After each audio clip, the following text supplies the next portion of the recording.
আসসালামু আলাইকুম গাইস, কেমন আছেন? আশা করি ভালো আছেন। আলহামদুলিল্লাহ আমি ভালো আছি।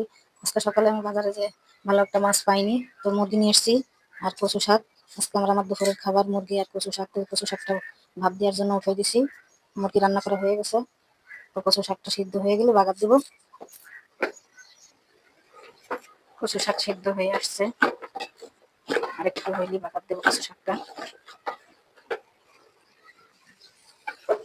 প্রতিদিন এই রান্নার চিন্তায় মাথার চুল সব উঠে গেছে। কি রান্না করবো, কি করবো, কি দেখি রান্না করবো ভাবতে ভাবতে মাথার চুল সব উঠে গেছে।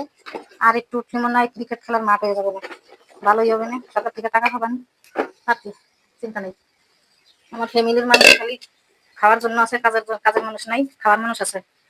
কাজ করার লাগলে তাকে বিরক্ত মনে হয়, কাজ করতে পারে না কেউ, সবাই খাওয়ার জন্য ব্যস্ত। সবাই পেটের চিন্তা আমি করি, আমার পেটের চিন্তা কেউ করে না। এটাই হচ্ছে বড় সমস্যা। কচু শাক বাগার দেবো, মরিচ পেঁয়াজ দিয়ে দিছি।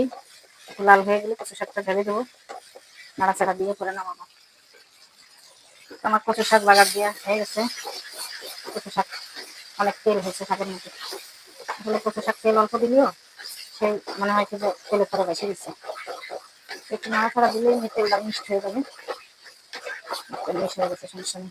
তো গাইস, আশা করি ভালো থাকবেন। আমার পেজ নতুন, লাইক শেয়ার কমেন্ট করবেন ভিডিওটি ভালো লাগলে। সবাই ভালো থাকেন, আল্লাহ হাফেজ।